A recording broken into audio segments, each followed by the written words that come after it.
And it's easy to say, all they want that survey, that if you take 10 people in a room, section, those, so that you lift the rug up and shine light.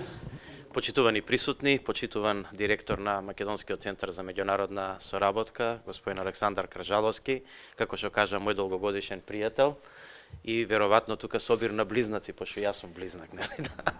По хороскоп. Почитуван господин Пол Едвардс, заменик на амбасадорот на Обединетото кралство Велика Британија во Република Македонија, почитувани представници на дипломатскиот кор, почитувани дами и господа, ми представува особена чест и задоволство во името на владата и во мое лично име да се обратам на денешниот собир и на денешната конференција која што третира една исклучително важна проблематика во секој општество. Таму каде што почнува корупцијата, завршува економијата. Значи, корупцијата и економијата се два спротивставени пола, кои што, ако сакате да ја развивате економијата, морате да ја сузбиете корупцијата, бидејќи корупцијата е нешто што е општествено зло, нешто и појава која што ги нарушува сите економски параметри во државата, колку и да се трудите вие тие да ги зголемите или подобрите.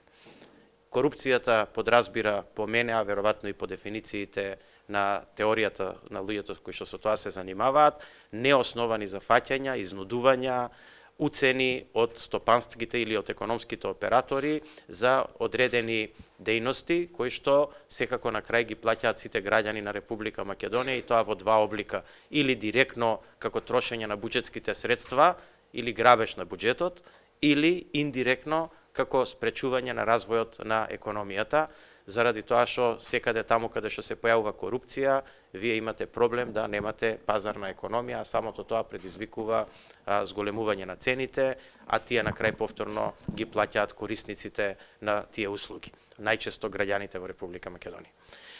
Така да, мислам дека нема дилема, дека мора да има нулта толеранција за корупцијата. Јас лично ќе се борам за тоа и мислам дека има консензус во владата по тоа прашање, но на што сакам да го кажам е дека таа борба не е лесна.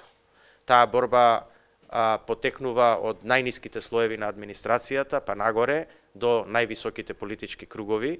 Таа борба не можете да ја искорените преку ноќ, односно таа резултати не можете да добиете преку ноќ, бидејќи мораме сите да бидеме свесни дека во државата да се смени сега клима, меѓутоа не се смени се, не се сменија сите структури, не се смени целокупната администрација, и јас секојдневно слушам на жалби од економијата и стопанствениците кои на некој начин се имаат притисоци во тој дел и од административниот апарат. Верувајте, многу е тешко да се справите со сето тоа преку ноќ, но таа борба не смееме, од таа борба не смееме да се откажеме и мораме да ја продолжиме. Каде е влијанието на владата и на државата во тој дел?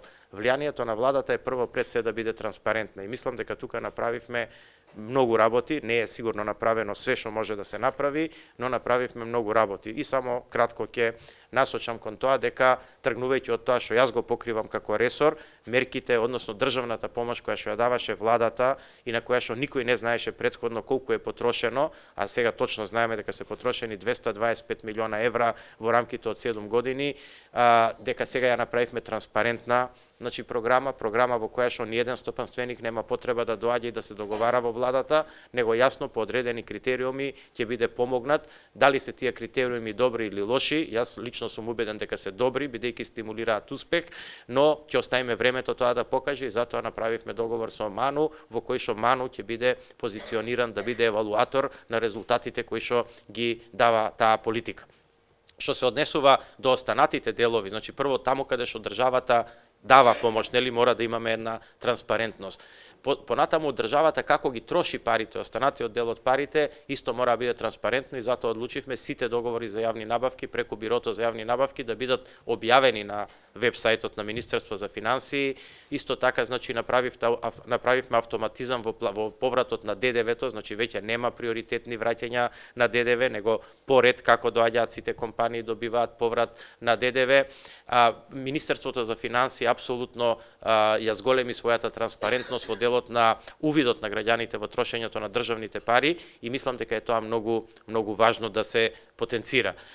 Што се однесува до останатите процеси, ценам дека соработката со невладините организации, како што е Македонскиот центар за меѓународна соработка, која што јас мислам дека е една од елитните невладини организации во Република Македонија, поготово кога станува збор по ова прашање, по корупцијата, ценам дека е исклучително важно, бидејќи тие се на некој начин патоказот по кој што треба владата да се движи, а воедно се и коректори на владините политики. И јас ќе бидам многу задоволен ако слушам критики за работењето на владата, ако слушам предлози како можеме ние тоа да го подобриме, бидејќи не ценам дека владата во своите рамки ги има најпаметните идеи, мислам дека најпаметните идеи ќе дојдат од општеството и дека треба да ние ги пратиме истите, секако ние имаме своја програма, имаме идеи, но таа секогаш може да биде подобрувана.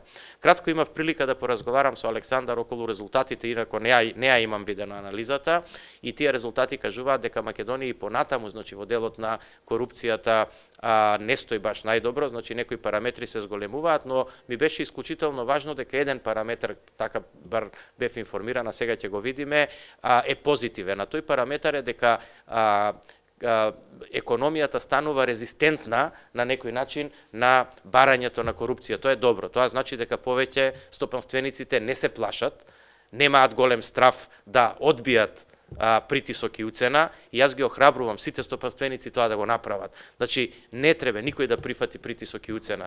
Јас ги охрабрувам тоа да го споделат со медиумите. Мислам дека медиумите денеска веќе никој нема према нив никакви барања да мора да известуваат на еден или на друг начин. Тие треба да известуваат така како што им налага нивната совест и морал новинарски. Значи, кратко речено, мислам со ослободувањето на механизмите во државата у смисол на тоа да бидат слободни медиумите, да бидат слободни невладините организации, да судовите, мислам дека таму има уште многу што да се работи, да пресудуваат во овие процеси, значи мислам дека на тој начин само може да се помогне на владата да се справи со борбата против корупцијата. Државната комисија за спречување на корупција е главната институција која со тоа треба да се занимава, таа треба да биде неполитизирана, таа треба да биде комисија која што нема да работи по ничи диктат, напротив, таа треба да си работи сама онака како што налагаат нејзините совест и обврски.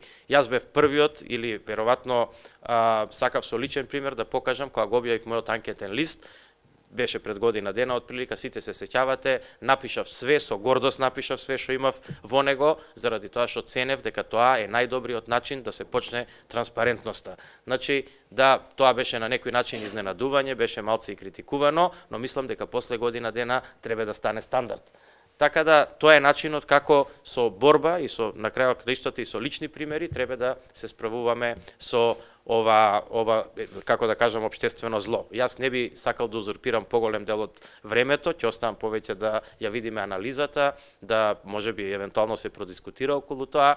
Јас ќе треба, на жал, некаде околу 13 часот да заминам, но би сакал баш да ја погледнам анализата. Ви се заблагодарувам ушеднаш на поканата и ви посакувам успешен работен ден денеска. Благодарам.